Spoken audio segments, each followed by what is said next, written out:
Disclaimer: this content is only for mature audiences. Viewer discretion is advised. I wasn't expecting the night to turn out the way it did. Honestly, I thought I'd just come home, pour myself a glass of wine, and maybe catch up on my book. But life has a way of surprising you, sometimes in ways that leave you frozen in place, questioning what you just heard. It started with something as simple as a knock on my bedroom door. I looked up, a little confused, and there he was, my stepson, standing there with this look on his face that I couldn't quite read. Now, before you get the wrong idea, let me back up a bit. I married his father 2 years ago. Things weren't perfect, but we made it work. And his son, Ryan, he's always been polite, distant, the kind of guy who stays in his own lane. We weren't close, but there was a quiet respect between us. He'd just turned 22, trying to figure out life, college, relationships, the usual stuff. That night, something was different about him. He didn't look like the guarded, distant guy I was used to. He stepped inside without waiting for an invite, sat right down on the edge of my bed, and just stared at me. I could feel the tension immediately. It wasn't angry. It wasn't casual. It was something else, something unspoken hanging heavy in the air.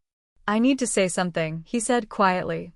His voice was calm, but his hands were clenched like he was bracing for impact. I didn't know whether to be nervous or curious. I nodded slowly. "Okay, what is it?" He looked at me for a second, then dropped his gaze to the floor like he couldn't quite look me in the eyes. And that's when he said it. Just one sentence, but it hit me like a wave. My stomach flipped, and my heart felt like it skipped a beat. It wasn't just what he said. It was the way he said it. The weight behind it. The vulnerability. The truth. I didn't respond. I couldn't. I just sat there, staring, trying to process it. Everything changed in that moment. And no, I'm not going to tell you what he said, at least, not yet. Because this is the kind of story that needs to unfold slowly. Piece by piece. Emotion by emotion. What happened next wasn't just surprising, it was something I never saw coming. So, if you think you're ready to hear the rest, stick around. This story's just getting started. I still hadn't said a word. My mind was spinning, but my body stayed completely still. Ryan was sitting just inches away, his hands folded tightly in his lap, his shoulders tense like he was expecting me to yell or walk out or just disappear. But I couldn't do any of those things. I just kept staring at him, hoping he might take it back or explain what he meant. He didn't. The silence stretched on for what felt like forever. My bedroom, usually my safe, quiet space, suddenly felt unfamiliar. The air was heavy. Every little sound, the ticking clock, the hum of the fan felt too loud. I glanced over at Ryan again. He still wouldn't look up. "Ryan," I finally managed to say, my voice barely above a whisper. "Why would you say something like that?" He took a breath, deep and shaky. "Because I meant it," he said, eyes finally meeting mine. And I couldn't keep pretending anymore. Those words hit hard. Not just because of what he said, but because of how much emotion was behind them. I could see it in his face. He wasn't playing games. He wasn't joking or testing boundaries. He was serious. And that scared me more than anything. I stood up, needing to put some distance between us. I paced a few steps, arms crossed tight against my chest, trying to think. This was my stepson. The son of the man I married. This wasn't supposed to happen. This wasn't normal. But here it was, staring me in the face.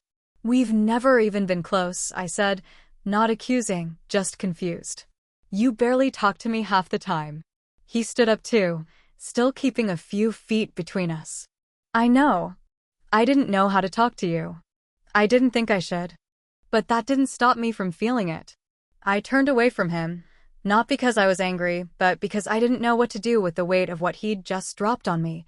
I looked at the framed photos on my dresser, one of me and his dad at our wedding, another of all three of us at a family barbecue. Memories that now felt complicated. "How long?" I asked. "A while," he said quietly. "Probably longer than I even realized." I tried to ignore it. I thought it was just a phase, or maybe just admiration or something. But it didn't go away. I closed my eyes for a second. My heart was pounding, but I couldn't tell if it was from fear, confusion, or something else. The lines were blurring. Fast. The thing is, there had always been something about Ryan, some quiet understanding between us, even in the silence. I used to chalk it up to mutual respect. But now I wasn't so sure. Now I was wondering if I'd missed something, or ignored it. He took a step closer. "You don't have to say anything," he said gently. "I just needed you to know. That's all." But we both knew that wasn't all. Not even close. I didn't sleep that night. I lay there in bed, staring at the ceiling while the words Ryan said echoed over and over again. I kept thinking, was there something I'd done? Some way I'd looked at him, or spoken to him, that made him feel like this was okay? But no matter how far back I searched my memory, I couldn't find a single moment where I crossed any line.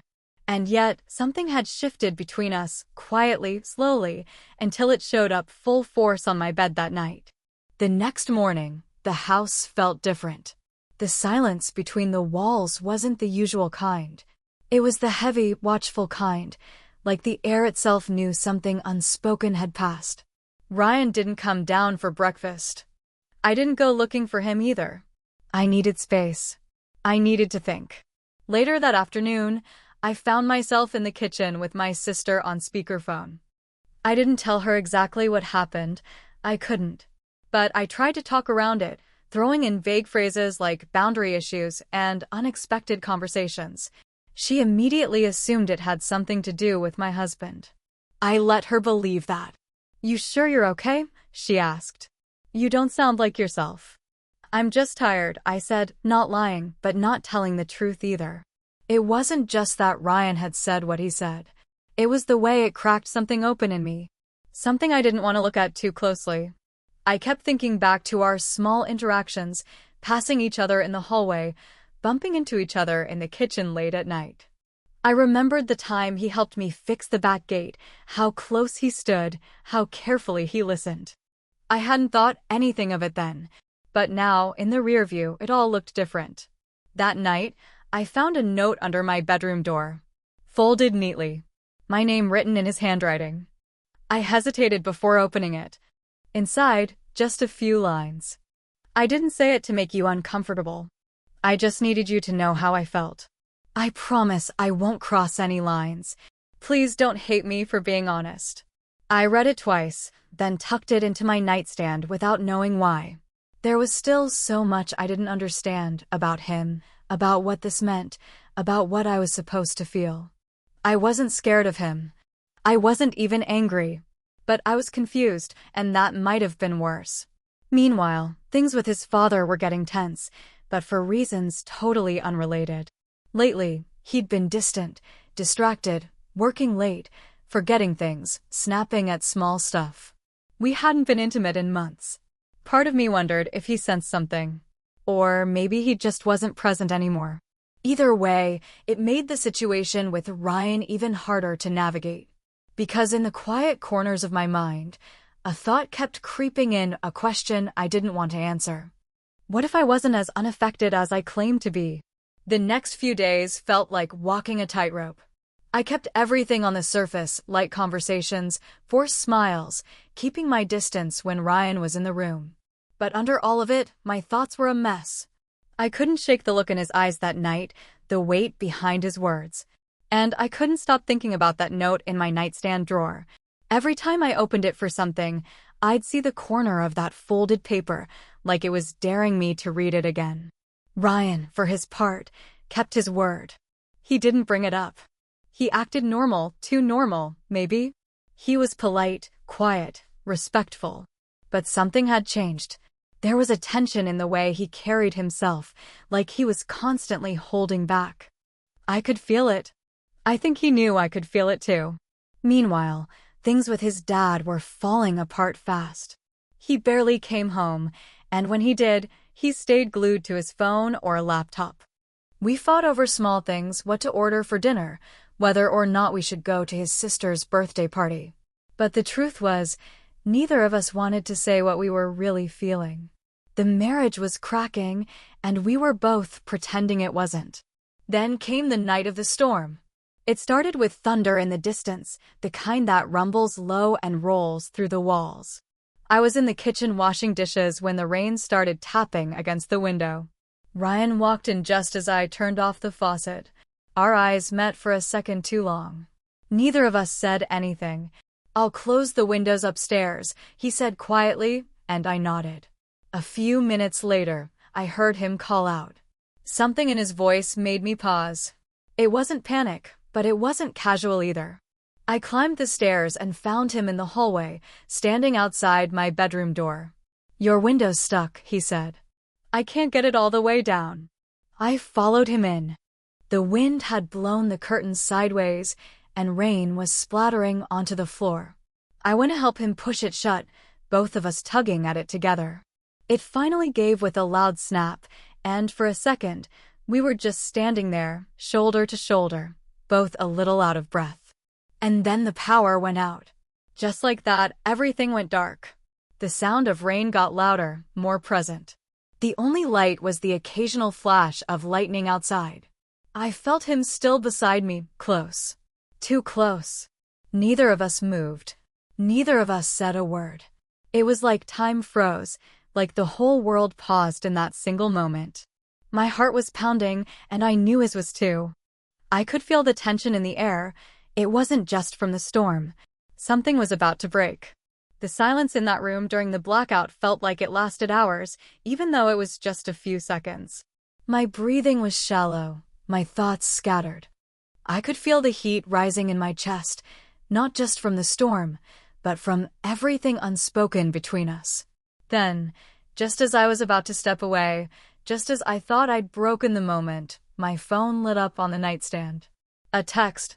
It was from my husband. "I won't be home tonight. Don't wait up." That was it. No explanation. No excuse. Just that. I stood there, holding the phone like it weighed 100 pounds. Ryan saw the screen. I knew he did, even if he pretended not to. I didn't say anything. I couldn't. The room felt darker than before. "Everything okay?" he asked, his voice low. I nodded once, but the truth was tangled up inside me. I didn't even know what okay meant anymore. All I knew was that my husband was somewhere else, again, not bothering to lie about it this time. And Ryan, he was here, standing in front of me, saying nothing, but somehow saying everything. "I'm sorry," he said suddenly. "Not just for what I said, but for putting you in this position." I looked at him, surprised by the rawness in his voice. "It's not that simple, Ryan." "I know," he said. "But I also know he doesn't see you." "Not really. And I don't think he's coming back from wherever he's been." There it was. Not just the tension between me and Ryan, but the failing marriage I'd been trying to ignore.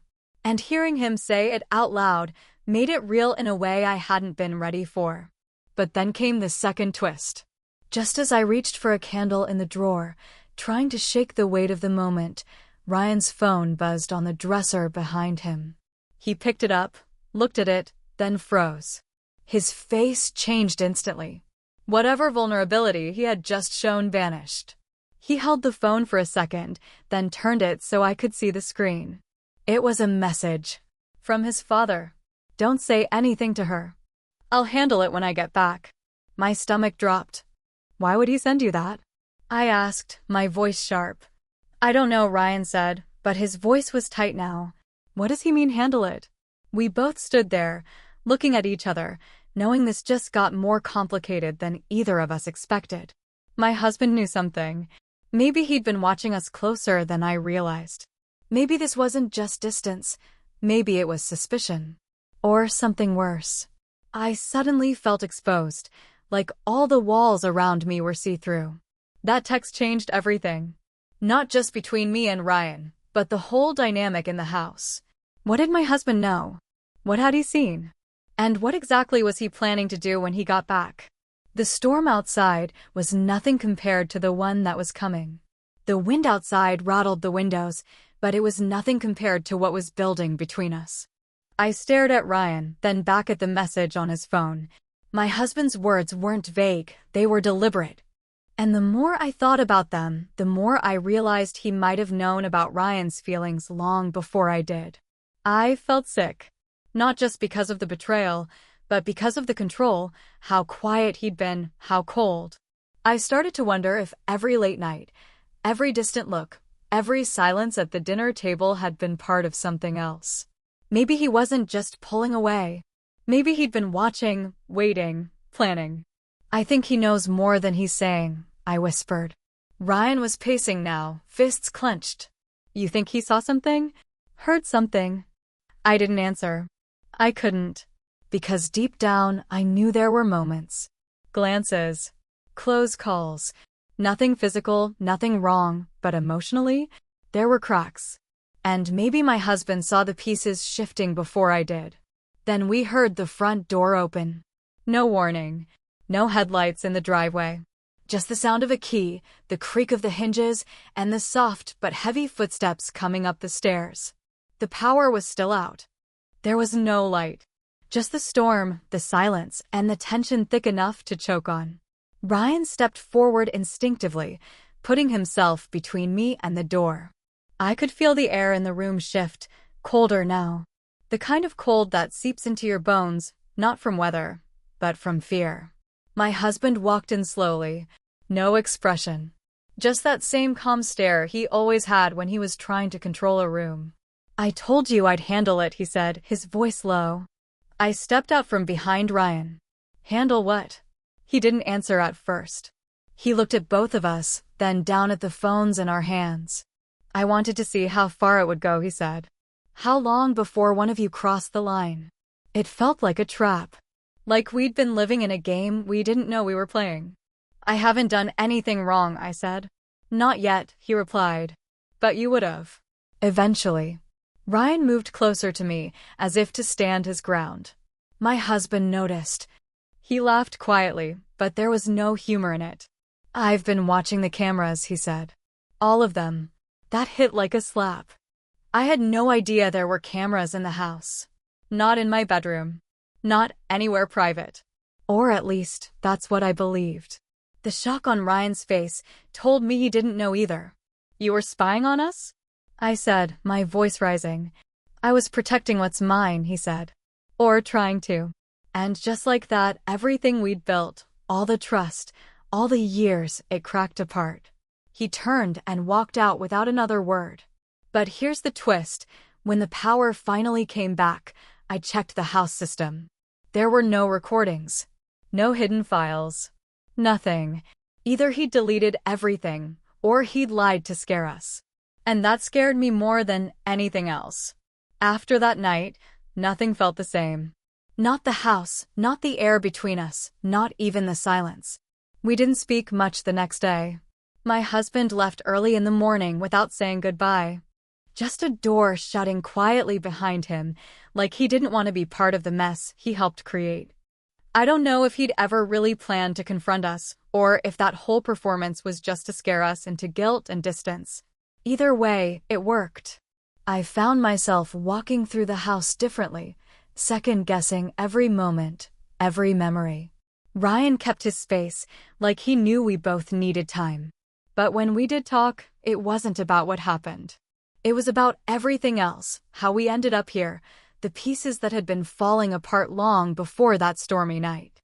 In the days that followed, the truth settled in slowly. I hadn't done anything wrong. Neither had he. But we'd both been pulled into something fragile and emotional, something made worse by a marriage that had been breaking behind closed doors for a long time. Ryan had feelings, honest ones, and I had questions about myself, my relationship, and what I really wanted. But I never crossed a line. I held on to that. As for my husband, we had the talk we'd been avoiding for too long. Not about Ryan exactly, but about us. The space between us, the silence, the resentment. It was clear we'd both been trying to live in a house that hadn't felt like home in a long time. So we made a choice, one that wasn't about revenge or anger. Just clarity. We decided to separate. It wasn't dramatic. It was just honest. Ryan moved out a week later, said he needed space too. I understood. We exchanged a long look the day he left, one filled with things that didn't need to be said. Respect, closure, maybe even peace. I stayed in the house for a while. I opened the windows more, took long walks, wrote in a journal I hadn't touched in years. I was learning how to be okay with the quiet again, real quiet, not the kind filled with tension. Looking back, I think the scariest part wasn't what was said or what was done, it was not knowing how to feel about it all. But now I do. I feel grounded, clear, and ready for whatever comes next. So, if you made it this far, I want to know, what would you have done in my place? Would you have reacted the same way? Do you think Ryan was brave or out of line? And what about the twist? Did you see it coming? Drop your thoughts in the comments. I really want to hear how the story made you feel.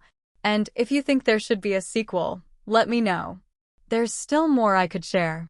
Make sure to like this video if it kept you hooked, hit that subscribe button for more stories like this, and tap the bell so you don't miss what's coming next. Thanks for watching. Until next time.